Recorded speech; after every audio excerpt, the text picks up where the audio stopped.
Boa noite a todos, amigos do Ideal Espírita.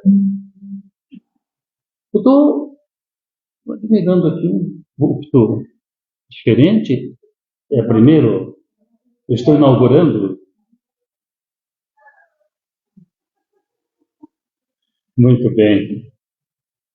Amigos, mais um encontro da segunda-feira, divulgação do Evangelho de Nosso Senhor Jesus Cristo. E dando continuidade hoje ao capítulo 7 do Evangelho, a Cecília vai nos trazer o título, o subtema, Orgulho e Humildade. Vamos orar? Assim, Mestre Jesus, amigos espirituais, aqui estamos, nesta segunda-feira, com esta proposta: falar, divulgar o Evangelho. Pedimos aos nossos caríssimos irmãos vinculados aos trabalhos da dinâmica desta casa que nos amparem, com aquela intuição, aqueles avisos que recebemos pelas vias do pensamento, para que possamos compor uma equipe aqui na noite de hoje, harmônica, feliz, atentos todos à mensagem, com um título que fala direto, tão de perto, a todos nós em nossa caminhada evolutiva. O orgulho que abrigamos, e antepondo-se a este orgulho, a necessária humildade. Que possamos estar receptivos a esta mensagem que será aqui entregue, agradecendo a bondade, a compreensão dos nossos amigos espirituais, e é com esta proposta, com esse clima, que nós agradecidos, já damos início aos trabalhos da noite. Que assim seja.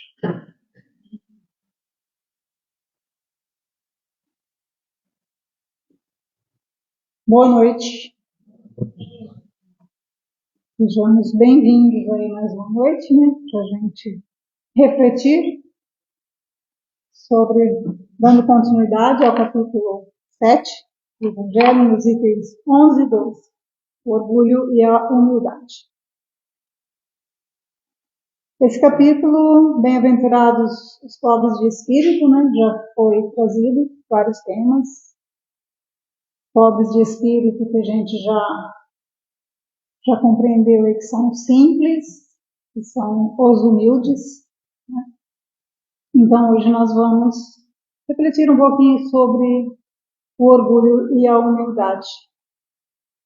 O orgulho que a gente sabe tão bem que é, e a humildade que a gente tem tanta dificuldade ainda.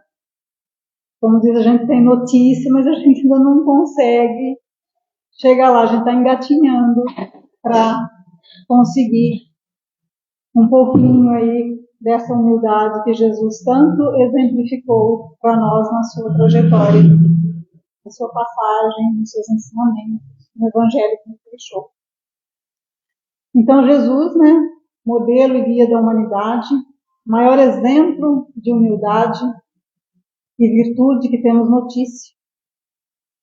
Toda a sua vida, toda a sua trajetória, todos os seus exemplos, tudo aquilo que ele fez, que ele exemplificou, que nos deixou, são pautados aí no exercício puro da humildade e do amor. E aí em todas o Evangelho ele é rico, nessa questão da humildade. Jesus nos trouxe aí, através do Evangelho, a necessidade de nós trabalharmos em nós essa busca, essa virtude tão importante, e que nós temos aí estamos tão travados no nosso orgulho, nas coisas, ainda tanta dificuldade para nos libertar aí devagarinho, sermos menos orgulhosos, né? Jesus nos ensinou, né, nos mostrou que nós precisamos ser pequenos e simples como a criança, né? Foi nos falando aí para termos a simplicidade da criança. Jesus nunca fez distinção, né? Ele nos mostrou em toda a sua trajetória que não se deve fazer distinção de pessoas, de nada, que com todos para todos ele ensinava, com todos ele estava junto, com aqueles que não eram tão bons, mas ele via além daquilo que que o Espírito estava, né? Ele via além das aparências, além do que estava no momento. Então, com todos e para todos, ele sempre estava presente, ele sempre acolhia a todos. Como ele dizia, né? E como nós sabemos, os sãos não precisam de médico, então somos todos nós ainda doentes aí do espírito, com as nossas mazelas, e precisamos, e muito, de Jesus nas nossas vidas. E a humildade, a simplicidade, o amor de Jesus, né, é tão profundo que quando Judas chegou ali na traição, né, com os guardas para prender Jesus, Jesus o chama de amigo. E diz, amigo, aqui vieste. Então, assim, ali, se nós, numa questão dessa, falássemos isso, estaríamos sendo irônicos, né? Jesus não. Jesus via em Judas, no discípulo ali, uma pessoa que estava em equívoco, que estava em erro, mas que não era isso. Ele via o potencial, a capacidade, o desenvolvimento daquele espírito, assim como ele vê em cada um de nós. Assim como ele sabe que cada um de nós também vamos atingir a pureza, também vamos evoluir. Então, podemos estar em equívoco, podemos estar errando, estamos sempre aí errando, tropeçando, levantando, mas Jesus sabe que nós temos capacidade, temos condições e que nós vamos atingir aí a perfeição. Uma caminhada lenta, às vezes alguns mais lento, outros menos, mas todos nós vamos atingir a perfeição. Temos o potencial para isso, temos condição para isso e Jesus nos conhece o nosso íntimo, a nossa condição para. E ele a todo momento nos convidava a aprender com ele, né, que era manso e humilde de coração. Então nós temos o modelo, nós temos os ensinamentos, nós temos os exemplos, porque ele nos ensinou com os exemplos, vivenciando tudo aquilo que a gente precisa fazer.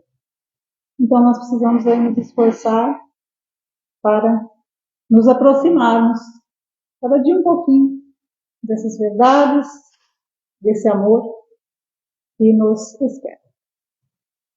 Nesses itens, né, o item 11 e 12, Lacordaire nos traz a primeira mensagem no item 11 e depois Adolfo, bispo de Argel. Lacordaire inicia a mensagem nos desejando a paz do Senhor, nos convidando à coragem e ao bom caminho. E ele nos diz que ele começa dizendo que Deus permite aos espíritos mais adiantados no caminho evolutivo a missão de vos esclarecer. Então, Deus permite que aqueles que já passaram, que já estão mais adiantados, nos esclareçam e nos auxiliem para que a gente desperte, para nos ajudar no nosso adiantamento. Nas diversas obras aí da codificação, no Evangelho, no Livro dos Espíritos, está repleto de exemplos, de ensinamentos nesse sentido. Os Espíritos mais elevados, que vêm nos trazer as mensagens, as instruções, permitido aí pela misericórdia de Deus, que nos esclarece, que nos auxilia, para que a gente abra aí a nossa mente, o nosso coração, e busque com mais atenção a nossa melhora, que a gente acelere aí um pouquinho o nosso passo em direção à nossa evolução.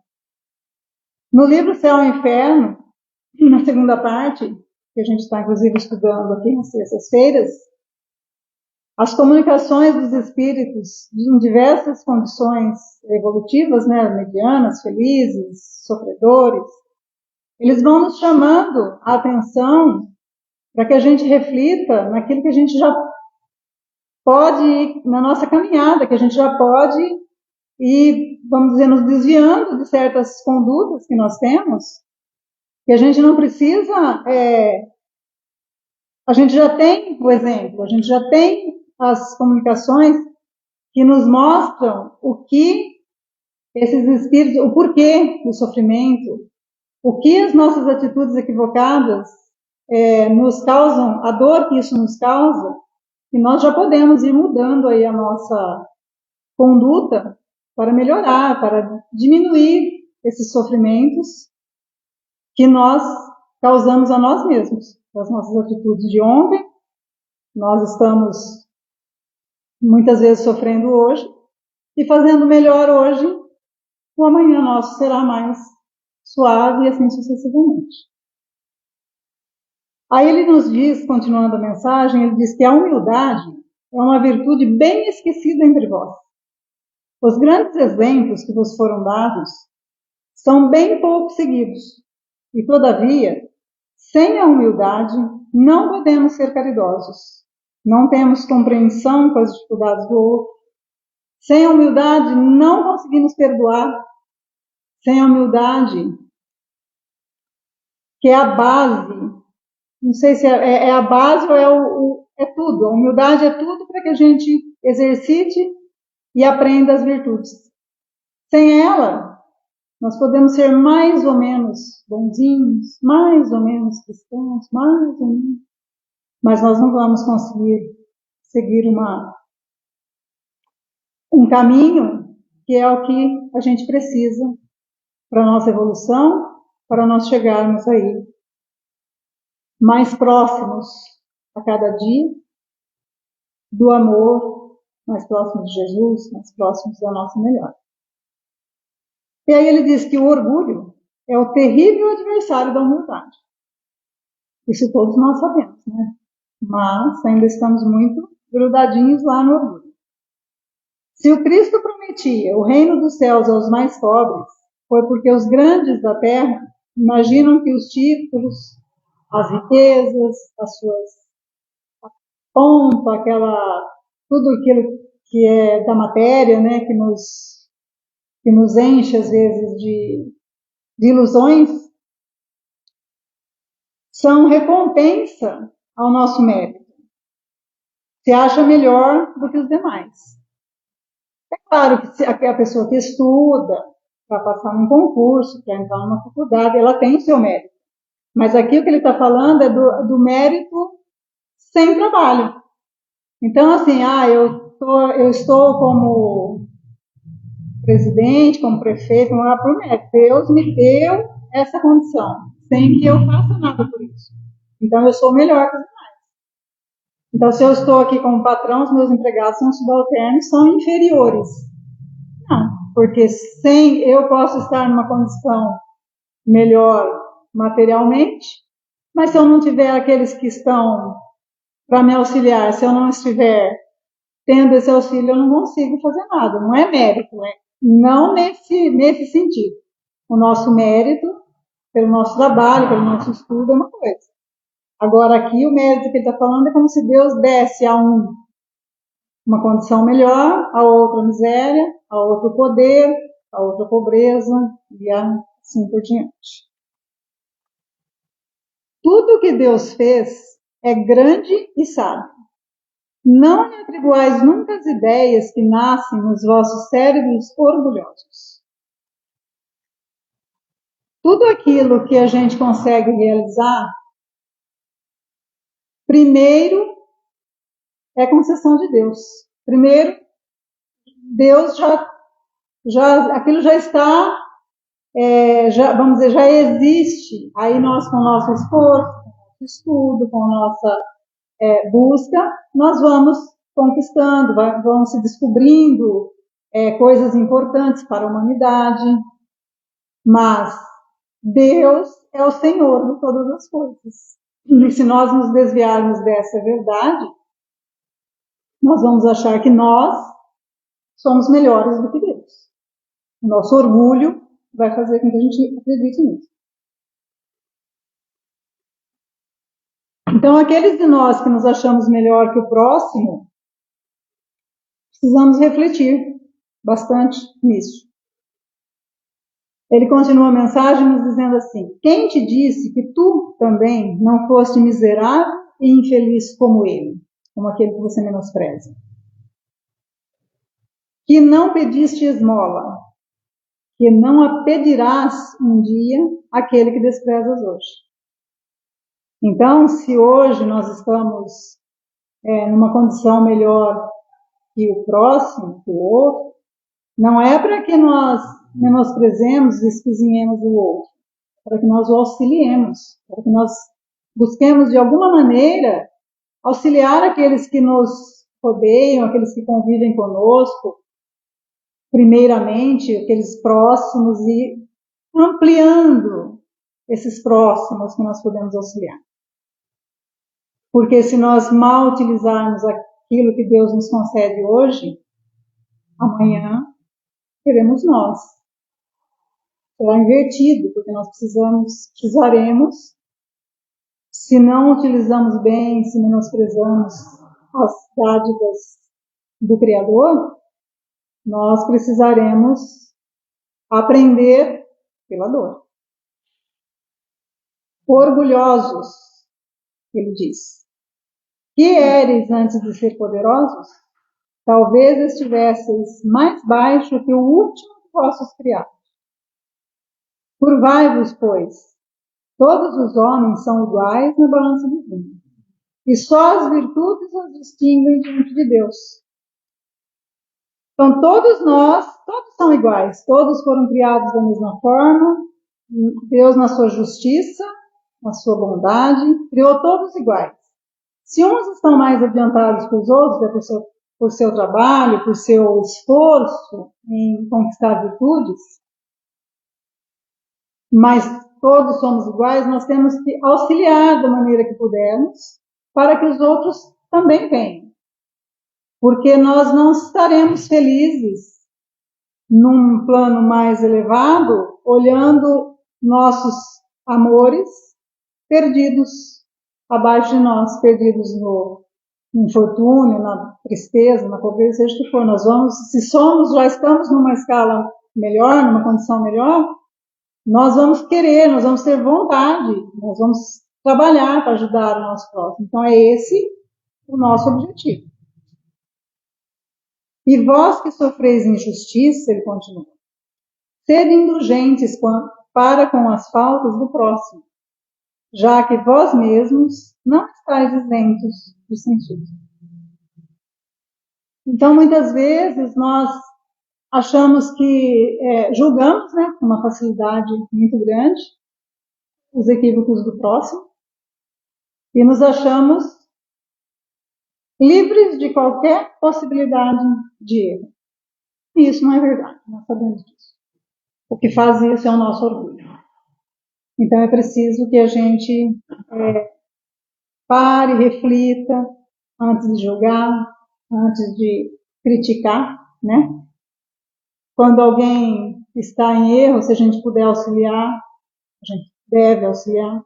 Se isso não for possível, que a gente favoreça com uma prece, uma oração, e nunca devemos julgar ninguém. O único que poderia ter feito isso não fez, e foi o Cristo. O Cristo vos deixou sua doutrina, vos deu exemplos de todas as virtudes, e abandonastes exemplos e preceitos. Cada um de vós, com suas paixões, fizeste um Deus ao vosso gosto. Então, para que a gente justifique as nossas paixões, a nossa ganância, a nossa cobiça, nós queremos moldar Deus ao nosso modelo, ao invés de buscar a perfeição de Deus para nós. Aí nós vamos criando os nossos bezerros de ouro, os nossos falsos, e dando sempre desculpa para nós. Para o outro, a gente julga, a gente tem sempre uma palavra de negativa, mas para nós a gente sempre arruma uma desculpa, uma justificativa para os nossos equívocos. Despertai, meus irmãos, meus amigos, que a voz dos Espíritos atinja vossos corações. Sede generosos e caridosos, sem ostentação.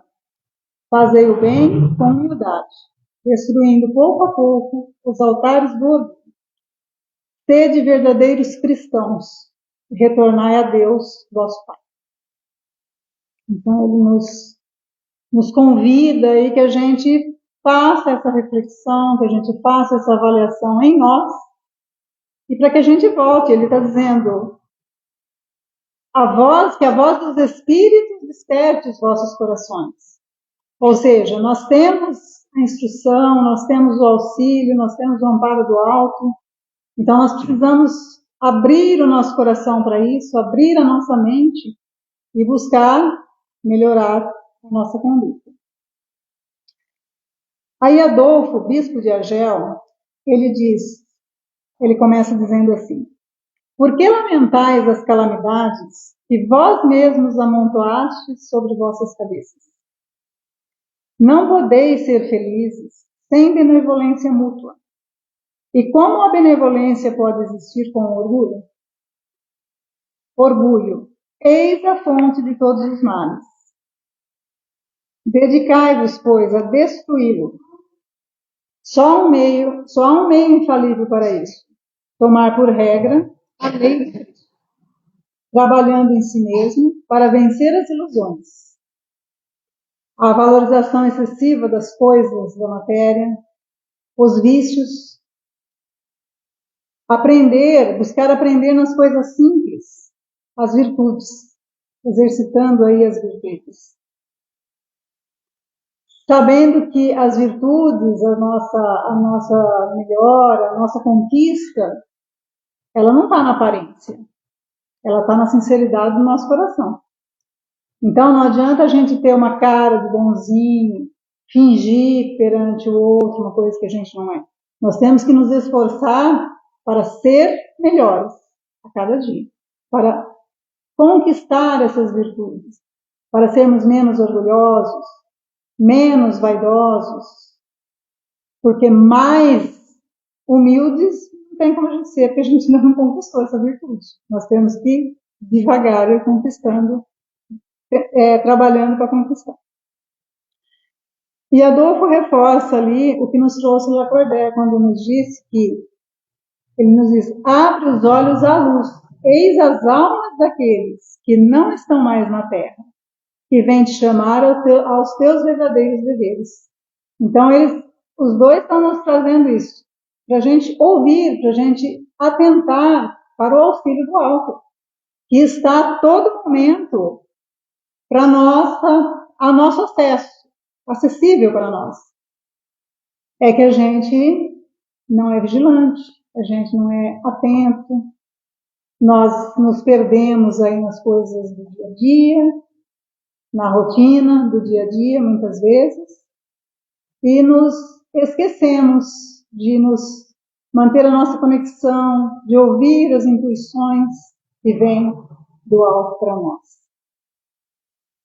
No capítulo 2, Meu Reino Não É Deste Mundo, tem a comunicação daquela que foi rainha. E a fala dela, logo no começo da comunicação, quando ela diz: o orgulho me perdeu sobre a terra. Ela era uma rainha rica, com muitos servos, muito luxo, tudo que a matéria podia dar ela tinha, e ela achou que isso tudo seguiria com ela para o plano espiritual.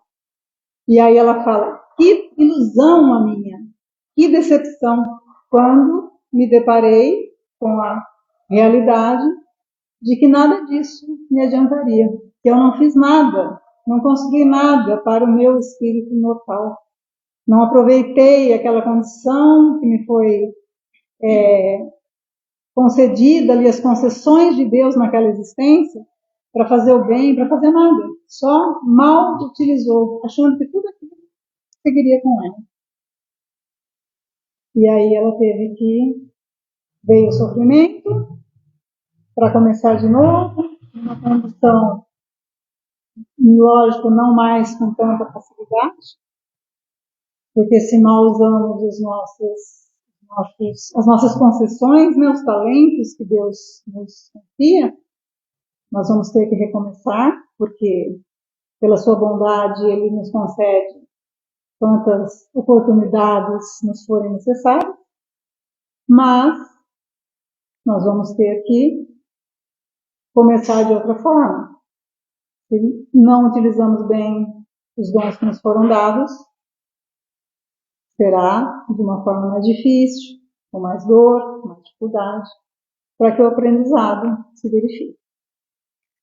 Caibar Chuta, no livro Ensinos e Parábolas de Jesus, na parábola ele comenta, né, ele faz um estudo, e no estudo da parábola do fariseu e do publicano, que até a Andréia usou essa parábola no estudo da semana passada, em que o fariseu, orando lá no tempo, se vangloriando, né? A oração dele é uma se pondo como bom, como não sou como aquele pecador. E o publicano, sabendo-se pecador, sem nem ao menos conseguir erguer os olhos para o Senhor, ele pede misericórdia pelos seus erros, por aquilo que ele é. E Caibar Chuta diz, num ponto do estudo, ele diz que o orgulho, que é o que o fariseu demonstra ali na sua prece, o orgulho é um dragão devorador, ele fala, que destrói todas as qualidades do espírito, enquanto a humildade, ao olhar de Deus, nos eleva à dignidade dos justos. Então, o orgulho, ele destrói tudo na nossa vida. Ele destrói relacionamentos, e todos os tipos de relacionamentos, conjugais, de amizade, de trabalho, tudo. Porque nós temos aquela dificuldade de admitir que o outro o outro pensa, o outro raciocina, o outro tem vontade. Então a gente quer tudo da nossa maneira. E aí, se não acontece daquela forma, nós, por orgulho, muitas vezes os relacionamentos vão deteriorando. Então, é preciso que a gente trabalhe muito aí essa necessidade, né, que a gente tem de aprender um pouquinho dessa humildade, dia a dia, de exercitar isso. Muitas vezes é preciso calar, muitas vezes é preciso ouvir o outro, admitir que o outro pode ter ideias melhores que a minha. Mas aí a gente quer sempre estar no topo, quer sempre ser como se a gente fosse sempre certo, e nós não somos.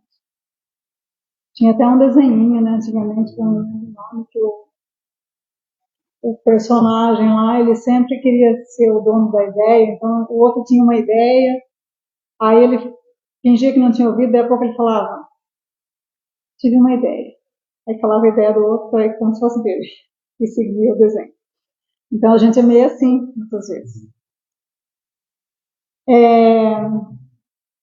Na questão 276 do Livro dos Espíritos, Kardec pergunta para os espíritos: aquele que foi grande na Terra e se encontra inferiorizado entre os espíritos, experimenta com isso humilhação? E a resposta é frequentemente muito grande, sobretudo se era orgulhoso e invejoso. A gente sabe que a morte, a desencarnação, não nos transforma nem em santos, nem em demônios, nem em nada. A gente continua o que somos. Se somos orgulhosos, se somos aquela pessoa que invejosa, que não admite que tem alguém mais inteligente que eu, que sabe mais do que eu, que é óbvio que chegando lá no plano espiritual, nos vendo, porque lá não tem, sem o véu da matéria, nós estamos diante da verdade, nós vamos ver que tem várias, aquilo que a gente puder, né, que a gente tiver autorização, nós vamos ver que tem espíritos superiores a nós. E se somos orgulhosos, invejosos, nós vamos sofrer muito, porque a gente, se vendo com menos luz ou sem luz, nós vamos nos sentir muito injustiçados. Então, é desse sentimento aqui que Kardec está falando. Porque no plano do espírito não tem os títulos, tem a autoridade moral. Então, se eu tenho mais conhecimento, se eu tenho mais moral, eu vou estar um pouquinho acima. E a gente tem que ter a humildade para saber que se eu estou aqui, eu preciso trabalhar, né? Eu preciso melhorar. Eu não tenho que ter inveja, nem ciúme do outro. Eu tenho que, se ele está ali porque trabalhou, porque ele lutou, porque ele se esforçou. Então é esse a nossa busca.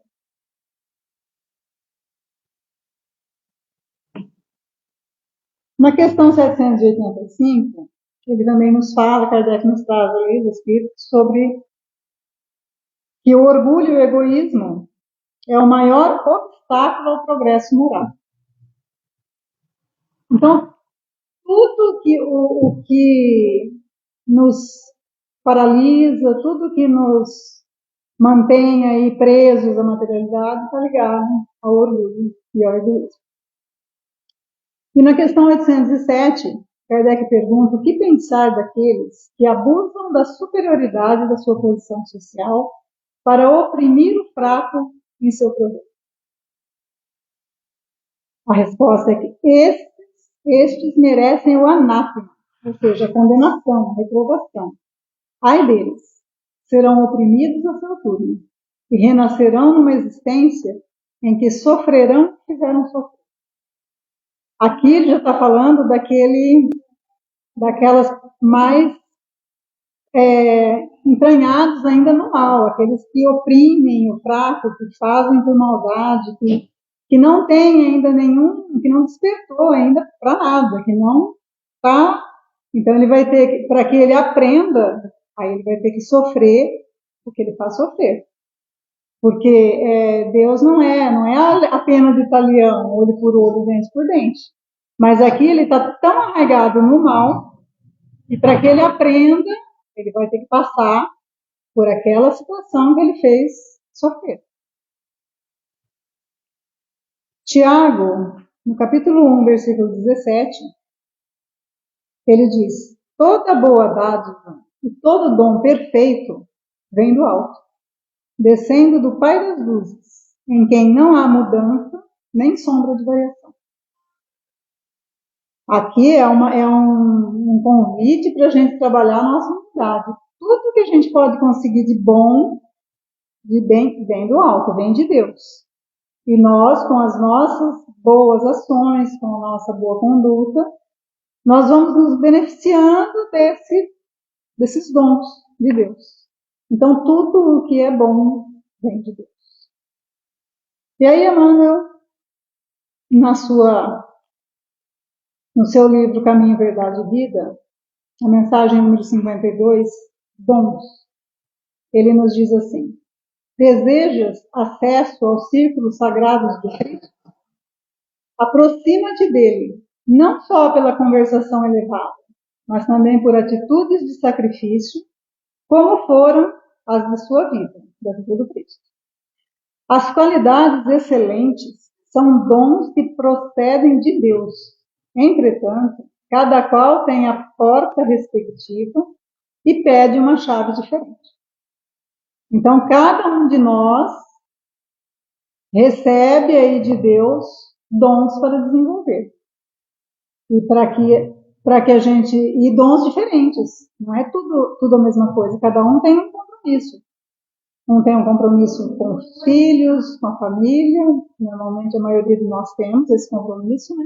Mas alguns têm compromissos nessa questão mais profundos, ali mais difíceis, vamos dizer assim, que são dons que Deus nos dá para que a gente desenvolva e devolva, vamos dizer assim, melhor do que recebemos. Não que a gente enterre, como diz na palavra. E cada um de nós tem alguma coisa a desenvolver, seja nas pesquisas, seja na medicina, seja em casa, seja nas pequenas coisas. Não importa quais são os nossos dons, aquilo que é a nossa responsabilidade. Importa que cada um de nós precisa desenvolver aquilo que foi confiado para nós. E continuando com Emmanuel, no livro Ceifa de Luz, mensagem 17, em torno da humildade. Afinal, que possuímos que não devemos a Deus? A própria vida de que vivemos se reveste de tanta grandeza e de tanta complexidade que só a loucura ou a ignorância não reconhecem a divina sabedoria em seus fundamentos. Em qualquer plano ou condição de existência, estamos subordinados à lei de renovação.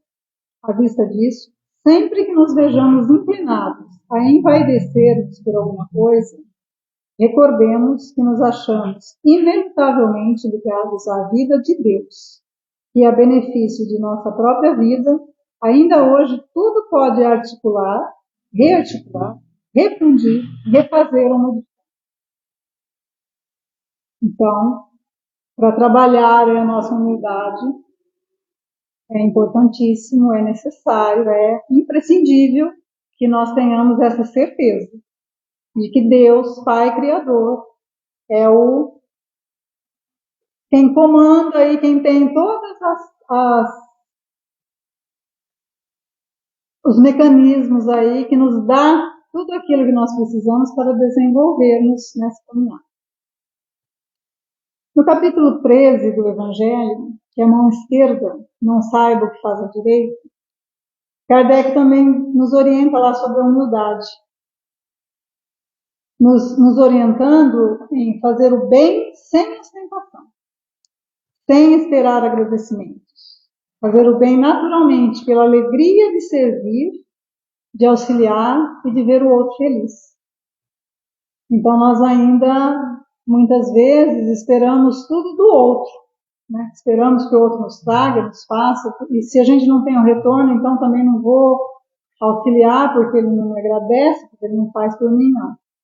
A orientação é que nós façamos, sempre façamos, e isso é um exercício, que a gente começa devagar, vai desenvolvendo, até um momento que isso seja natural para nós, não importa o que o outro faça, porque o que o outro fizer é uma questão dele. Agora, o que eu faço, essa é uma questão minha, eu preciso mudar, preciso trabalhar. No capítulo 15, Fora da Caridade não há salvação, nos traz que toda a moral de Jesus se resume na caridade e na humildade. Isto é, nas duas virtudes contrárias ao egoísmo e ao orgulho. Caridade e humildade, tal é, pois, o único caminho da salvação. Egoísmo e orgulho, tal o da perdição. Jesus, em todos os seus ensinos, aponta essas duas virtudes como sendo as que conduzem à eterna felicidade. Bem-aventurados, disse, os pobres de espírito, isto é, os humildes, porque deles é o reino dos céus. Chico Xavier, no livro Aurora de uma Vida entre o Céu e a Terra, também nos traz uma definição e uma orientação sobre a humildade. Não é sem trabalho que podemos aclimatar em nosso espírito esta flor maravilhosa que é a humildade. Necessitamos antes de tudo arrancar as ervas daninhas que lhe sejam em nosso coração, repudiar para longe os cardos espinhosos que brotam sem cessar no nosso íntimo, para que essa flor delicada e perfumosa possa medrar, crescer impavidamente no âmago do nosso espírito, fecundando a nossa alma, espargindo em todo o nosso ser os perfumes benéficos, aromas suavíssimos que ascendem ao infinito, numa apoteose de luz. Então, é tão bonito a gente falar da humildade, né? Quando a gente vai estudando, assim, você fala, nossa, né? Por que a gente ainda alimenta tanto o nosso orgulho, a nossa necessidade de estar certo em tudo, de ser melhor que o outro, ou de querer ser melhor que o outro, quando somos todos iguais, estamos todos aí no caminho, trabalhando para conquistar aí a nossa evolução a passos lentos, mas conquistando a cada dia um passinho a mais. E Emmanuel ainda nos traz, no livro Agora é Tempo,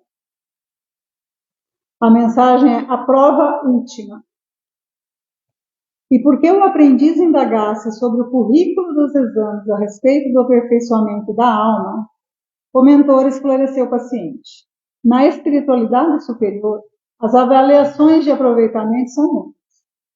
Temos as da paciência, de disciplina, de espírito de serviço e de auxílio aos semelhantes. No entanto, ao que me parece, a última é a mais difícil de todas. E qual é a última? Indagou o discípulo atento. O mentor respondeu em tom decisivo. A última prova, no aperfeiçoamento de cada um de nós, é a humildade. Bom, paciência, disciplina, espírito de serviço e auxílio aos semelhantes. Já está difícil, né? Ele falou que é a última humildade. Então, temos que nos esforçar bastante nessa trajetória. E no livro Pensamento e Vida, Emmanuel também nos traz mais uma mensagem sobre a humildade, mais uma orientação. A humildade, por força divina, reflete-se luminosa em todos os domínios da natureza, os quais expressam efetivamente o trono de Deus, patrocinando o progresso e a renovação. Refletindo-a do céu para a terra, em penhor de redenção e beleza, o Cristo de Deus nasceu na palha da manjedoura e despediu-se dos homens pelos braços da cruz. Então, o nosso trabalho precisa ser, todas as virtudes, elas dependem do nosso desenvolvimento aí nessa questão da humildade. Para que a gente evolua, para que a gente melhore, nós precisamos nos esforçar a cada dia um pouquinho mais nessa questão. Era o que nós tínhamos para hoje. Pedimos aí as bênçãos de Jesus para cada um de nós, para que nesse trabalho árduo que precisamos fazer em nós mesmos, nós tenhamos sempre a confiança e a certeza de que nunca estamos sozinhos, sempre estamos amparados, sempre estamos rodeados aí de espíritos amigos que nos auxiliam, que nos amparam, e que depende de nós buscar esse auxílio e trabalhar, fazendo aí a nossa parte nesse trabalho que é a nossa construção, a construção do reino de Deus no coração de cada um de nós. E aí, Jesus nos abençoe, assim seja.